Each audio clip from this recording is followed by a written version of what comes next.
କୋଉଠି ରହିଲା ଦି ଦିନ ହେଲା ଯାଇଛି ଯେ ଯାଏ ଫେରିନି। ଆରେ ଖାଲି କଣ ମେଡିସିନ ପଠେଇଦେଲେ ଦେହ ଭଲ ହେଇଯିବ? ତାର ଏଇ ଦିନ କେଇଟା ଭିତରେ ତାର ଭଲ ପାଇବା ଆଦର ଯତ୍ନ ମତେ ଏତେ ଆଦର କରିଦେଇଛେ ମୁଁ ତାକୁ ପ୍ରତି ମୁହୂର୍ତ୍ତରେ ଝୁରୁଛି। ତା ବିନା ଗୋଟାଏ ଦିନ ମତେ ଗୋଟାଏ ବର୍ଷ ଭଳି ଲାଗୁଛି। ଆଉ ଯୋଉ ଫେରିଲି ନା ପଚାର ତା କଥା ମତେ କାହିଁକି ପଚାରୁଛୁ? ସେ କୋଉଠି ଅଛି କଣ କରୁଛି ଆମେ ତା ଖବର ପାଇପାରିବିନି ରେ। ନା ସେ ଘରକୁ ଫେରୁଛି ନା ତାର କିଛି ଖବର ଅଛି। ମତେ ବହୁତ ଆଶ୍ଚର୍ଯ୍ୟ ଲାଗୁଛି ଭାଇ। ଆଉ ଆମକୁ କିଛି ଜଣେଇଲେନି କଣ ପାଇଁ? ଆଜିକାଲିର ଦୁନିଆ ଭଲ ନୁହେଁ ଭାଇ। ମତେ ବହୁତ ଡର ମାଡୁଛି। କଣ ହେଇଛି ବେ ଅଜୁ? କାହାକୁ ଡରୁଛୁ? ତୁ ଆସିଛୁ? ସେଇ ଗୋଟିଏ ଦିନ ଆସିଥାନ୍ତେ ଯୋଉଦିନ ଏ ଘରଟାକୁ ମୁଁ ବିକିଥାନ୍ତି। ହେଲେ ଆଜି ଗୋଟେ ଜରୁରୀ କାମ ରହିଛି। ତୋ ଭାଇଟା କୁଆଡ଼େ ଗଲା କି? ଦି ଦିନ ହେଲା କୁଆଡେ ଯାଇଛି ଯେ ଏଯାଏଁ ଫେରିନି। ଆଉ ସେ ଫେରିବନି। ଫେରିବେନି?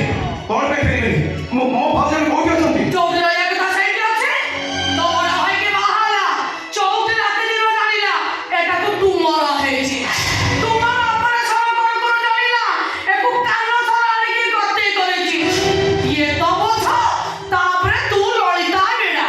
କଣ ନା ତାକିତିରି ପାଠ ପଢିବ। ତାକିତିରି ପଢିବା ପାଇଁ ଏତେ ଟଙ୍କା ସେ କୋଉଠୁ ଆଣିବ? ସେ କଣ ଟଙ୍କା ଛୁପା ବିଚିନି ହେଇଛି? ଅବଶ୍ୟ ଏବେ କିଛି ଦିନ ତମକୁ ଦବ। ତାପରେ ତମ ଦିଟାଙ୍କ ମୁହଁ ସେ ଚାହିଁବନି। ଯାହା ଜାଣିଛୁ ସତ କଥାରେ କହିଦଉନୁ। ମୁଁ ଜାଣିଛି ପରା ତୁ ମତେ ଜମା ଛାଡ଼ିବୁନି। ତାହେଲେ ଶୁଣୁ ତୋ ଭାଇଜା ତତେ ଛାଡ଼ି ତା ବାଟ ବାଛି ନେଇଛି।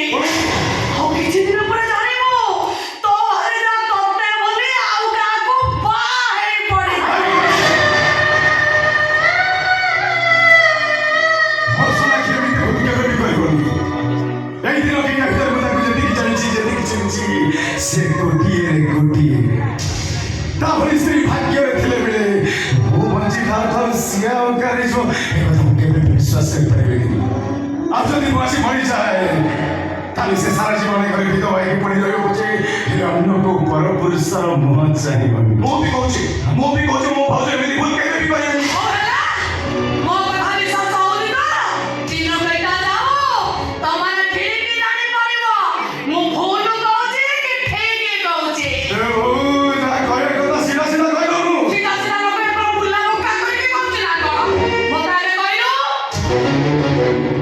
ତୋ ଅପରେସନ ହେଲା କେମିତି? କା ସାହାଯ୍ୟ ପାଇଁ ହେଲା?